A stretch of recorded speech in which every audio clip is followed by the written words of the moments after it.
நேற்றைய விவாதம் முடிஞ்சிருச்சு. ஆனாலும் நேற்றைய விவாதத்துல சரியா பதில் சொல்லலன்னு சொன்னதுனால நாம சொல்ல வேண்டிய ஒரு சூழ்நிலையா இருக்கு. இப்ப மௌலூத பத்தி இவங்க மேடையில பேசும்போது ஒருத்தர் கேட்டாரு, நீங்க மௌலூது முன்னாலெல்லாம் ஓதி இருக்கீங்களே, இப்பதானே விட்டு இருக்கீங்க அப்படின்னு கேட்டோம். இல்ல இல்ல நாங்கெல்லாம் தௌபா செஞ்சிட்டோம் அப்படின்னாங்க.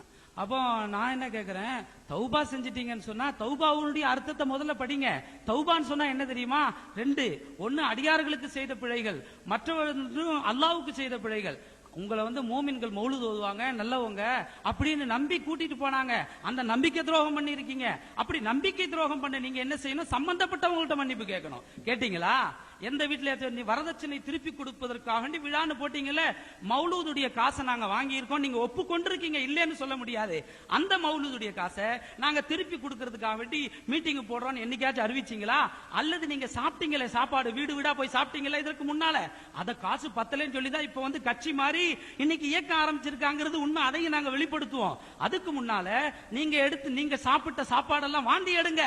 அப்படி வாந்தி எடுத்துட்டீங்கன்னா நீங்க சொல்றது ஓரளவுக்காச்சும் ஒத்துக்கொள்ளலாம். அதற்கு அடுத்து நேற்றைய தினம் நான் ஒரு குற்றச்சாட்டு வச்சேன், அதாவது ஒரு கேள்வியை வச்சேன். ஒமா அர்சல்னாக இல்லா ரஹ்மத்துல் லில் ஆலமீன், அல்லாஹ்வுடைய ரசூல் இந்த உலகம் உள்ள அளவுக்கும் அவங்க தான் ரசூலா அல்லது அவங்களுடைய காலத்துக்கு மட்டும் ரசூலா அப்படின்னு கேட்டோம். அதுக்கு எந்த விதமான பதில் இல்ல.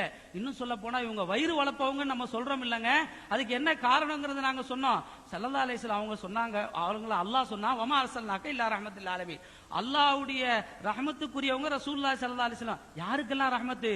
ஸல்லல்லாஹு அலைஹி வஸல்லம் அவங்களை திட்டுறவங்களுக்கு ரஹ்மத்து, அவங்களை திட்டாதவங்களுக்கு ரஹ்மத்து. அதனால மௌலூது ஓதக்கூடாதுன்னு சொன்னவங்களுக்கும் வருமானம் கிடைக்குது, மௌலூது ஓதுறவங்களுக்கும் வருமானம் கிடைக்குதுங்க.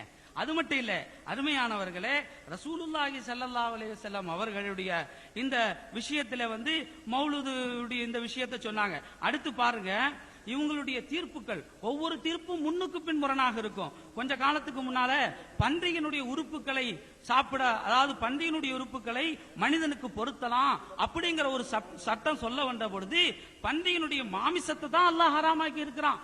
அதனுடைய குடலை சாப்பிடலாம், அதனுடைய ஈரலை சாப்பிடலாம், அதனுடைய மத்த எல்லா உறுப்புகளும் சாப்பிடலாம் அப்படிங்கிற மாதிரி ஒரு சட்டத்தை சொன்னாங்க.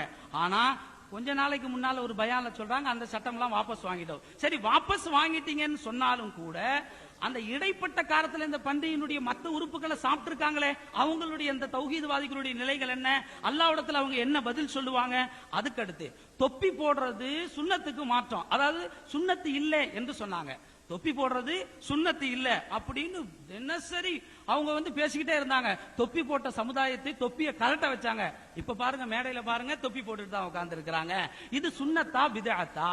அப்படி பித்அத்து சுன்னத்துக்கு மாற்றமானது பித்அத்துங்கிறது அவங்களுடைய வாதம். அப்படி அந்த பித்அத்தாக இருக்கும் பட்சத்தில் இந்த பித்அத்தை செய்யக்கூடிய உங்களை பற்றி ஸல்லல்லாஹு அலைஹி வஸல்லம் என்ன சொல்லி இருக்காங்க?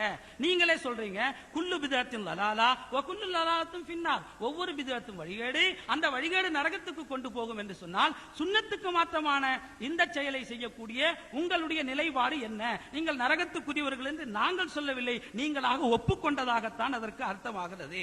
அதற்கடுத்து அல்லாஹ் தஆலா அல்யௌம அக்மல்து லக்கும் தீனக்கும் வ அத்மம்து அலைக்கும் நிஅமதி வ ரதீது லக்குமுல் இஸ்லாம தீனான் சொல்லிட்டான். இந்த மார்க்கத்தை பரிபூர்ணப்படுத்தி சொல்லிட்டான். அப்படி சொன்ன இந்த நிலையை பார்க்கும்போது எல்லா சட்டங்களும் வந்துருச்சுன்னு நீங்களே சொல்லி இருக்கீங்க.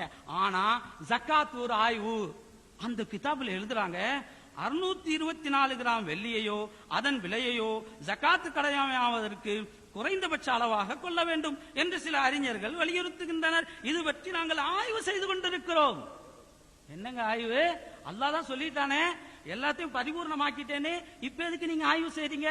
சரி, அப்படியே நீங்க ஆய்வு செஞ்சு எப்ப அறிவிப்பீங்க? அது வரைக்கும் உங்க மக்களுடைய நிலை என்ன? அவங்க எதை பின்பற்றுவாங்க? இதுக்கு நீங்க பதில் சொல்லணும். அப்படியே நீங்க ஆய்வு செஞ்சாலும் நீங்க ஆய்வு செஞ்சதை நீங்க தாங்க பின்பற்றுறீங்க.